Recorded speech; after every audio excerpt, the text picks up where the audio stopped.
சுவடும் காற்றெல்லாம் தொண்டின் பேச்சு முத்தமிழின் இசைபாடும் வேத வீச்சு மாச்சுவையும் தோற்றோடும் நேய கீதம் மலரினையும் விஞ்சுகின்ற மென்மை நாதம் ஏச்சுக்கும் கலங்காத தூய வீரம் அழகப்பர் அப்படி வாய்ச்சிருக்காரன். துணைவேந்தர் என்ன பண்றாரு, அவருக்கு போத்தின பொன்னாடைய எனக்கு போத்தி கௌரவிச்ச அந்த மலரும் நினைவுகள். அன்பினை அள்ளி தந்தவர், அயராது உழைத்தவர், அகிலம் போற்றும் உத்தமர், அழகப்பர் எனும் கல்வி ஆளுநர். இலக்கியமயம் வைகோ கட்சி ஆரம்பிச்சு அந்த பேசினாருன்னா ஏத்தன்ஸ் நகரில அப்படின்னாருன்னா நல்ல ஒரு பெரிய ரசிகர் கூட்டம்.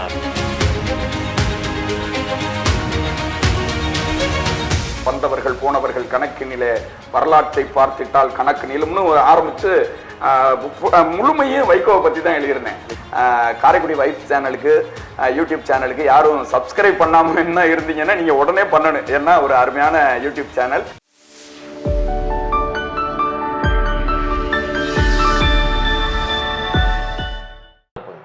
தங்கள் கல்லூரி அனுபவங்கள் எந்த கல்லூரியில் பயன்? கல்லூரி நான் முதல்ல தமிழ் தான் எடுத்து படிக்கணும் அப்படிங்கிற வேட்கையும் வெறியும் எனக்கு இயல்பாகவே வந்துருச்சு. நான் 10ஆம் வகுப்பு 11ஆம் வகுப்பு படிக்கையிலேயே தமிழ் தான் எடுத்து படிக்கணுங்கிற முடிவில் இருந்தேன். அப்படி இது பண்ணும்போது நம்ம காரைக்குடி ராமசாமி தமிழ் கல்லூரியில் தான் நான் இளங்கலை பிலிட் பட்டம் படித்தேன். அப்போ எனக்கு பேராசிரியர்கள் ரொம்ப ஒரு உந்துதலாக இருந்தாங்க. நம்ம போகிற பேச்சு போட்டிகளுக்கு டாக்டர் பேராசிரியர் தே முருகசாமி ஐயா அவங்க தான் முதல்வராக இருந்தாங்க. நான் சுப்பிரமணியன், கல்வெட்டியல் பேராசிரியர் வள்ளியம்மை அம்மா, ஞானசேகரன் ஐயா, அது மாதிரி புவனேஸ்வரின்னு ஒரு பேராசிரியர், இப்படி எல்லாருமே நமக்கு அந்த பேச்சு ஆர்வத்தை வளர்த்தாங்க. அங்கே வெள்ளி வட்டம், வியாழ வட்டம், தொல்காப்பியர் மன்றம், இப்படிலாம் சில மன்றங்கள் வச்சு பேசுறதுக்கு வாய்ப்பு நிறைய கொடுத்தாங்க. ஒரு துண்டு அதுல நம்ம பட்டை தீட்டிக்கிட்டோம். நிறைய மாவட்ட அளவுல நிறைய பரிசு வாங்கியிருக்கோம். முதல் பரிசு 2ஆம் பரிசு வாங்கினா தான் அதை நான் ஏத்துக்கிறது. 3ஆம் பரிசு அப்ப விளையாட்டுத்தனமா 3வது பரிசு வாங்குறதையெல்லாம் கிழிச்சு போட்டிருக்கேன். இதெல்லாம் என்ன அப்படிங்கிற மாதிரி ஒரு வெறித்தனமா பேசணும். நமது மண்ணுக்கு பெருமை தான் இந்த ராமசாமி கல்லூரி. நிச்சயமா பல பேரை உருவாக்கி இருக்காங்க. இப்ப கூட முதல்வராக இருக்கிறது நமது சகோதரர் நாகநாதன் ஐயா. நாகநாதனுக்கு முன்னால இருந்த கணேசன் எனக்கு அடுத்த வகுப்பு படிச்சவர். இப்ப இவருக்கு முன்னால முதல்வராக இருந்த கணேசன் எனக்கு அடுத்த வகுப்பு படிச்சவர். நாகநாதன் ஒரு அருமையான தமிழ்துறை பேராசிரியர், நல்ல ஆழமான புலமை மிக்கவர், நல்ல சிறப்பா. அப்புறம் நான் பிலிட் முடிச்சதுக்கு பின்னாடி அழகப்பா பல்கலைக்கழகத்துல எம்ஏ போய் சேர்ந்தேன். எம்ஏல அங்கே ஒரு களம் ஏற்பட்டது. அங்கே துணைவேந்தரோட நேரடி தொடர்பு நமக்கு நிறைய கிடைச்சது. அப்போ ராமசாமின்னு ஒரு பேராசிரியர் துணைவேந்தராக இருந்தார், இயற்பியல் துறை பேராசிரியர். அப்பவே நான் எம்ஏ படிக்கையிலே பாவேந்தர் பாரதிதாசனுக்கு ஒரு காப்பியம் எழுதி மாநில அளவுல பரிசு வாங்கினேன். அப்போ துணைவேந்தர் அந்த காப்பியத்தை படிக்கணும்னு ஆசைப்பட்டு என்னை கூப்பிட்டு விடுறாரு. வரிக்கு வரி படிச்சுட்டு சில இடங்கள்ல எல்லாம் அந்த யாப்பு மரபுகள் தொடர்பான நிறைய கேள்வி கேட்டாங்க. அப்போ பழைய ராமசாமின்னு ஒரு மிகச்சிறந்த ஆளுமை, அவங்க துணைவியாரும் இலக்கியம் கேட்பாங்க. அப்போ பல்கலைக்கழகத்துல நமக்கு டாக்டர் பாலசுப்ரமணியன், அது மாதிரி பேராசிரியர் விஸ்வநாதன் ஐயா, பேராசிரியர் சொக்கலிங்க ஐயா, இப்படி ஒரு பெரிய இது. இன்னும் பொறியியல் கல்லூரியில அழகப்பரனுடைய பிறந்த நாள் ஃபவுண்டர்ஸ் டே கொண்டாடும் போது நான் கவிதை எழுதி வாசிக்கிறேன். மூச்சுவிடும் காற்றெல்லாம் தொண்டின் பேச்சு முத்தமிழின் இசைபாடும் வேத வீச்சு மாச்சுவையும் தோற்றோடும் நேய கீதம் மலரினையும் விஞ்சுகின்ற மென்மை நாதம் ஏச்சுக்கும் கலங்காத தூய வீரம். அழகப்பர் அப்படி வாசிச்சுக்காரன். கண்ணிரண்டும் இரக்கத்தின் வடிவம் காட்டும் கையிரண்டும் அருட்கொடையின் பெருமை பேசும் முன்னிருந்து நடந்து வரும் காலிரண்டும் முந்தி தீவினையை ஓட்டச் செல்லும் எண்ணிரண்டா அழகப்பரின் அருட்பணிகள் இல்லை இல்லை எண்ணுதற்கே அளவிடாத அருட்பணிகள். இந்த கவிதையை நான் வாசிச்சோனையே பாரதிதாசன் யூனிவர்சிட்டியினுடைய வைஸ் சான்சலர் வந்திருந்தார். அந்த துணைவேந்தர் என்ன பண்றாரு, அவருக்கு போத்தின பொன்னாடைய எனக்கு போத்தி கௌரவிச்ச அந்த மலரும் நினைவுகள், அதையெல்லாம் நினைக்கும் போது நம்ம ராமசாமி தமிழ் கல்லூரிய, அது மாதிரி அழகப்பருக்கு கோடி கொடுத்த கொடையன் குடியிருந்த வீடும் கொடுத்த விழுத்தெய்வம், அவரெல்லாம் நம்ம மறக்கவே முடியாது. ஆமா, சமீபத்தில் இப்போ 116வது பிறந்த நாள் உள்ள அழகப்பர் ஐயாவுக்கு நான் ஒரு கவிதை எழுதி முகநூலில் சொல்லுங்களேன், அதையும் கூட நேயர்கள் கேட்கட்டும். அன்பினை அள்ளி தந்தவர், அயராது உழைத்தவர், அகிலம் போற்றும் உத்தமர், அழகப்பர் எனும் கல்வி ஆளுநர், ஆற்றல் மிகுந்தவர், ஆறாவரம் அற்றவர், 1000 பிறை கண்டவர், காரணம் இன்றும் வாழ்கிறார் அல்லவா. ஆன்றோர் போற்றும் சொற்சுடர், கனிவுடன் கையாள்பவர், கருணை உள்ளம் கொண்டவர், கல்விக்காக வழி கண்டவர், கலியுக கர்ணனவர், கார்த்திகை ஒளியவர், காரை நகர் எங்கும் நிறைந்தவர், ஆஹா, காவியத்தில் இடம்பெற்றவர், காலமெல்லாம் நாம் போற்றுவோமே. அற்புதம் அற்புதம். நீங்களே மிகச்சிறந்த கவிஞரா இருக்கீங்களே. நான் வந்து பேச்சாளர்னு அறியப்படுறதுக்கு முன்னால நான் கவிஞர் தான். ராமசாமி தமிழ் கல்லூரியில படிக்கும் போது மதுரை வானொலிக்கு ஒவ்வொரு திருவிழா காலத்துக்கும் நான் போய் கவிதை வாசிப்பேன். நிச்சயமா. யூத் வெல்ஃபேர்ல, அதாவது இளைய பாரதம்னு ஒரு பிரிவு வச்சிருந்தாங்க மதுரை வானொலியில, இப்பவும் இருக்கு. அதுல நான் தொடர்ந்து சித்திரை திருநாள், அது மாதிரி வந்து தீபாவளி, பொங்கல், எதுனாலும் வந்து என்னை கூப்பிட்டுருவாங்க. நான் தான் கவியரங்க தலைமையே பண்ணி கொடுத்துருக்கேன். அதெல்லாம் எழுதுனதையெல்லாம் மறக்கவே முடியாது. புத்தாண்டே வருக புத்துணர்ச்சி தருகன்னு ஒரு தலைப்பு கொடுத்துருந்தாங்க மதுரை வானொலியில, நான் தமிழ் கல்லூரியில படிக்கும் போதே. அப்ப எழுதின கவிதையெல்லாம் இன்னைக்கு நமக்கு வந்து அப்படியே மனப்பாடமா சொல்றதுக்கு தோணுது. புத்தாடை தனையுடுத்தி பூவையர்தம் கூந்தலிலே கொத்தாக மலர் சூட்டி கோலம் ஒன்றை வாசலிட சித்தானை போல செய்து சிறப்பாக நடந்து வரும் புத்தாண்டே நீ வருக புத்துணர்ச்சி தான் தருக காட்டை அடைந்தங்கு கடுமையாக உழைப்பவரும் ஓட்டை உடைசலையும் ஒழுங்காக்கி தான் இருக்கும் வீட்டை புதிதாக்கி வீற்றிருக்கும் நேரமதில் நாட்டை திருத்துகின்ற நல்லாண்டாய் நீ வருக சென்னல் அரைத்து வந்து சேர்த்த புது பச்சரிசி கண்ணல் புது வெள்ளம் கலந்ததுடன் பருப்பிட்டு பொங்கல் படைத்திங்கே பூத்து விழி காத்திருக்க எங்கள் மனம் கழிக்க ஏற்றுக்கொள்ள நீ வருக. இதெல்லாம் வந்து நம்ம ராமசாமி தமிழ் கல்லூரியில படிக்கையிலேயே யூத் அந்த இளைய பாரதத்துல கொண்டு போய் வாய்ச்ச கவிதை இன்னைக்கு நம்மளால சொல்ல முடியாது. அப்போ வந்து லீலான்னு ஒரு அம்மா இருந்தாங்க மதுரை வானொலியில. அது மாதிரி தட்சிணாமூர்த்தின்னு ஒரு நிகழ்ச்சி நிர்வாகி, அது மாதிரி ஜோதிமணின்னு ஒரு அம்மா இருந்தாங்க. இவங்க எல்லாம் வந்து நம்மளை வளர்த்து விட்ட ஒரு கருவிகள். நம்ம வந்து அதாவது வந்து இளங்கலை படிக்கும் போதே வானொலியில நமக்கு வாய்ப்புகள் நிறைய தந்து ஒரு கவியரங்க தலைவராக்கி பெருமையை சேர்த்தவர்கள். அதுக்கு பின்னால பல வாய்ப்புகள், ஏன்னா ஆரம்பத்தை நம்ம மறந்துட முடியாது. அதுல நான் ஒரு கவிதை சொன்னதை உங்களுக்கு நினைவுறலாம். சுதியேத்தி கொள்வதாலே நாட்டில் சதி திட்டம் பெருகி போச்சு, அதனால் பதிபக்தி எங்கும் இல்லை, மதியிருந்தும் மக்கள் எல்லாம் பொதி சுமக்கும் கழுதை போல, நதிகளில் தான் பேதம் இல்லை, நாதியத்த ஜனங்களாலே வீதிகளும் பாதியாச்சு, சுடர்விட்ட வீதிகளும் நாரி போச்சு, இந்த விதி என்று மாறிடாதோ. பள்ளி படிக்கும் போது எழுதிருக்கீங்க, அப்பவே எதுகை மோனை வச்சு எழுதிருக்கீங்களே, வீதி பாதி நீதி. அந்த ஹைகுவா சொல்றப்ப ஏழை சட்டையின் நண்பன் ஊக்கு ஒரு கவிதை நிறைய ஆர்வம் உண்டு.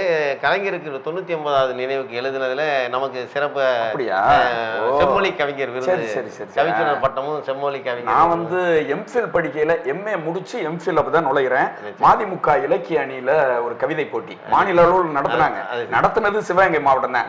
அப்பதான் இலக்கிய மையம் வைகோ கட்சி ஆரம்பிச்சு அந்த பேசினாருன்னா ஏத்தன்ஸ் நகரில அப்படின்னாருன்னா நல்ல ஒரு பெரிய ரசிகர் கூட்டம், பேச்சுக்காகவே ஒரு கூட்டம். அடே அப்பா, சிங்கமுனரியில மாநாடு நடத்துறாங்க. அந்த மதிமுக இலக்கிய அணி நடத்தின கவிதை போட்டியில நான் தான் முதல் பரிசு மாநில அளவுல. ஆமா, அது வந்து நடத்தினது சிவகங்கை மாவட்டம், ஆனா மாநில அளவுல செவந்தியப்பன் அவங்க இருந்தாங்கல்ல, அது மாதிரி தேவோட்டையில கவிஞர் எல் பிரைட் இவங்க எல்லாம் சேர்ந்து நடத்தினது. அதுல முதல் பரிசு. வந்தவர்கள் போனவர்கள் கணக்கினிலே வரலாற்றை பார்த்திட்டால் கணக்கு நீளம்னு ஆரம்பிச்சு முழுமையும் வைகோவை பத்தி தான் எழுதியிருந்தேன். அதெல்லாம் நம்ம வந்து அப்பவே என்சீர் விருத்தம் கவிதை எழுதக்கூடிய ஆற்றல் நம்மள்ட்ட அப்பா மூலமா தான் வந்துச்சு. அது நீங்க கூட மக்கள் தொலைக்காட்சியில தினசரி ஒரு நிகழ்ச்சி பண்றீங்க. மக்கள் தொலைக்காட்சி வந்து எனக்கு ஒரு பெரிய என்னுடைய வளர்ச்சியில மக்கள் தொலைக்காட்சிக்கு மிகப்பெரிய பங்கு உண்டு. ஏன்னு கேட்டீங்கன்னா, நான் திருவிழா கால பட்டிமன்றம் அதுலயும் பண்ணி கொடுத்துக்கிட்டு இருக்கேன்.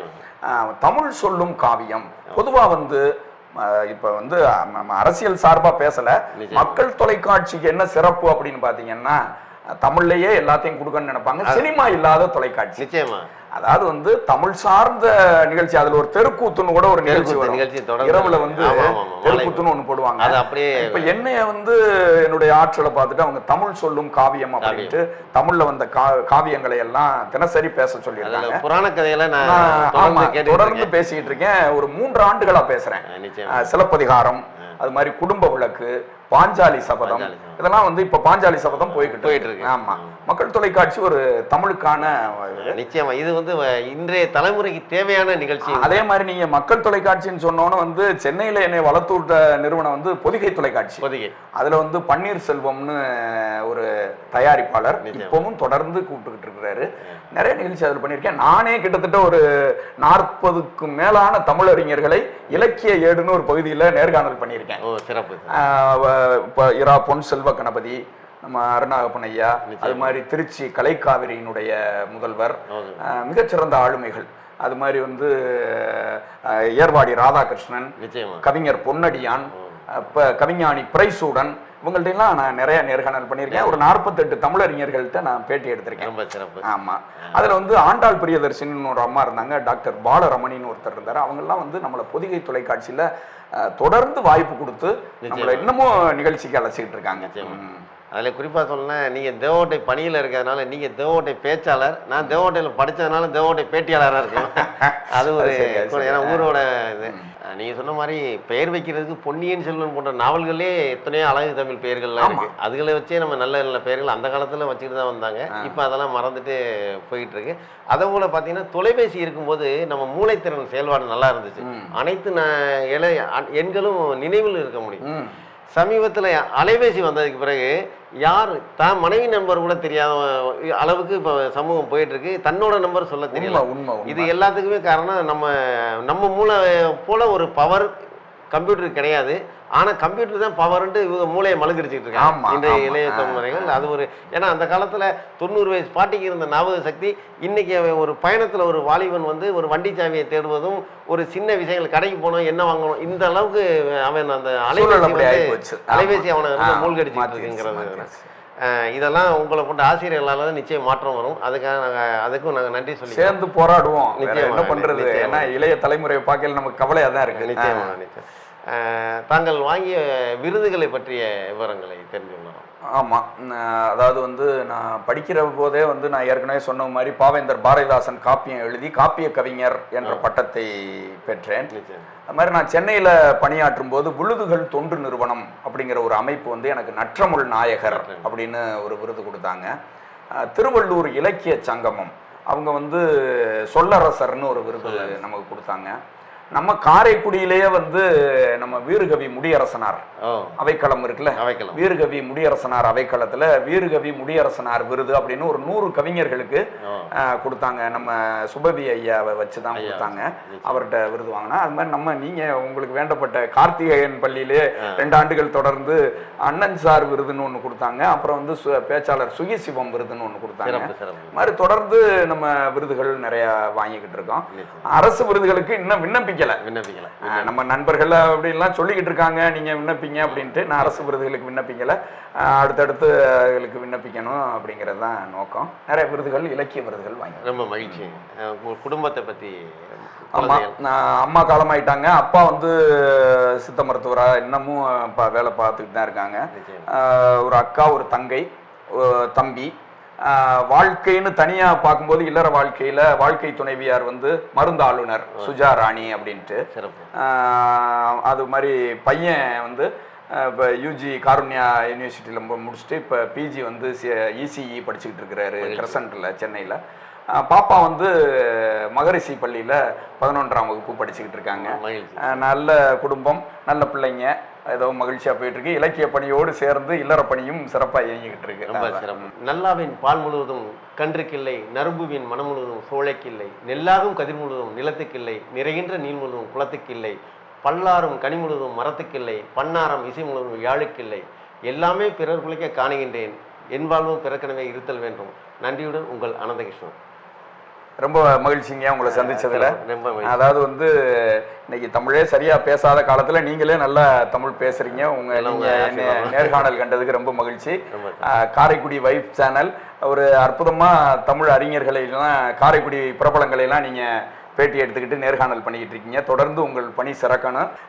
காரைக்குடி வைப் சேனலுக்கு, யூடியூப் சேனலுக்கு யாரும் சப்ஸ்கிரைப் பண்ணாமல் என்ன இருந்தீங்கன்னா நீங்கள் உடனே பண்ணணும். ஏன்னா ஒரு அருமையான யூடியூப் சேனல். உங்களையெல்லாம் சந்திச்சதில் ரொம்ப மகிழ்ச்சி. நன்றி.